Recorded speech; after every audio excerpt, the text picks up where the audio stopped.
Romeo and who? Juliet. I thought he was in love with Rosaline. Oh, Juliet, yes. I remember now. Let me check my book.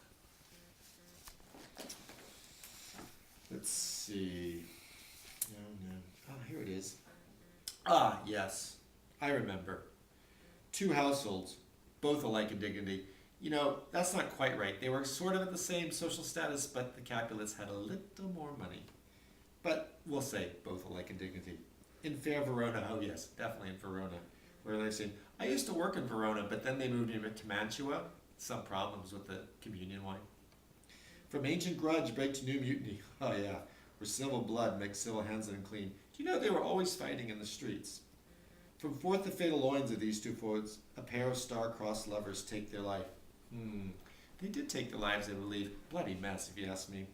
Whose misadventured piteous overthrows doth with their death bury their parents' strife. That's true. You know, they erected a statue together, and then they were BFFs after that. The fearful passage of the death-marked love, and the continuance of their parents' rage, which, but their children dead, naught could remove, is now the 2 hours' traffic of our stage. The which, if you with patient ears attend, what here shall miss, our toil shall strive to mend. You know, now that I'm thinking about it, that Romeo was a bit sketchy, always in and out of love. If it wasn't for the Benvolio who kept him on the straight and narrow for a while. But then, Mercutio, don't get me started.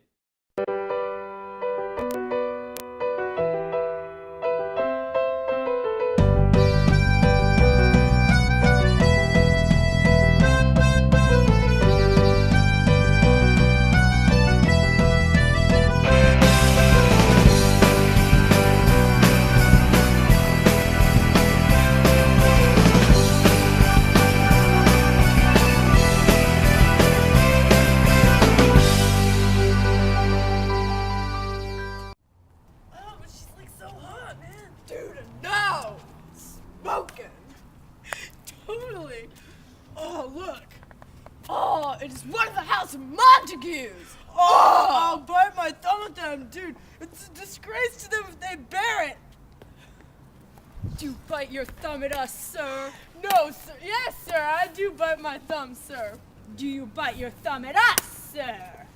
No, sir, I do not bite my thumb at you, sir, but I do bite my thumb. Do you quarrel, sir? Quarrel, sir? No, sir. Draw thy tool. If thou do, we shall draw, for which is the better man. The Capulets and the Montagues. I don't know, some say it has to do with some, like, chick back in college, and Montagues stole Capulet's chick or whatever. Who knows? Anyway, so they're not real tight anymore. Actually, I think there's going to be a rumble going on sometime soon. I don't really know. I'm not in the big loop. I'm kind of like a servant, but not really. It's legit though. Tybalt and I, we're pretty tight. He's my BFF. No, we're not really like that. I'll keep it straight. But so yeah, I like the Capulets. They're pretty sick, legit bunch of dudes. Juliet, I hear she's gonna, get married sometime soon. I don't know, I'm not really in the big circle of people, but yeah, word.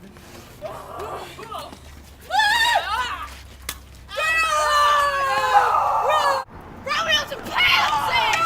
Take it back!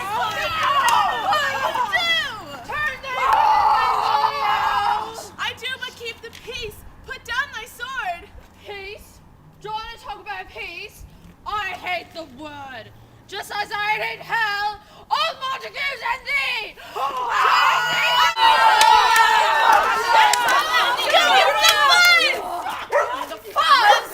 Subjects, enemies to peace. Throw your mistempered weapons to the ground.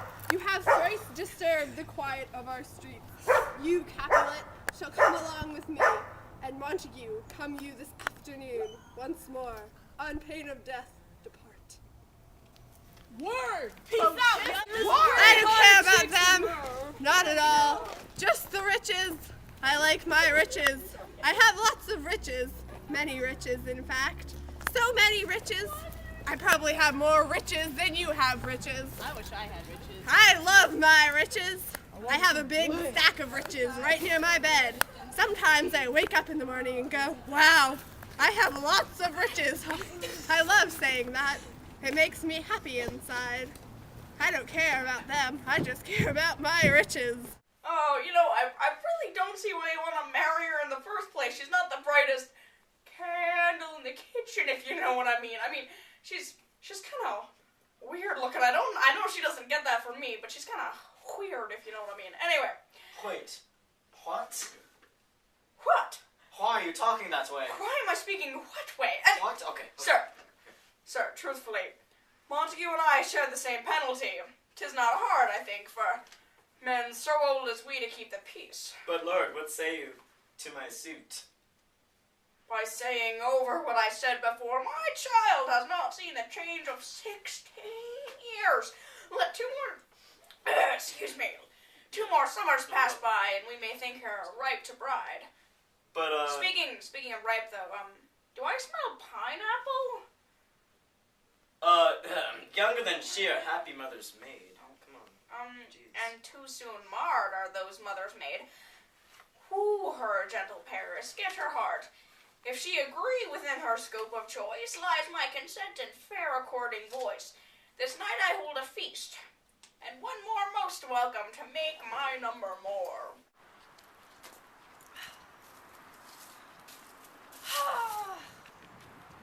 Good morrow, cousin. Is the day so young? But news struck 9. I mean, the hours seem long. What is it that makes your hours seem long? That which having makes them long, short. In love? Out Of love? of her favor, for which I'm in love. 'Tis not fair, young Benvolio. For Rosaline, she is a nun. She has sworn to live chaste. Well, that's lame. She is too fair, too wise, wisely too fair, to have bliss, which makes me despair. Are you done? Farewell, cousin. You cannot teach me to forget. Peace, man. Take it easy. I mean, I've got Benvolio talking to me all the time about how I need to get over Rosaline and go move on. But I mean, there aren't any chicks around here who I'm anywhere near as interested in. She's so perfect.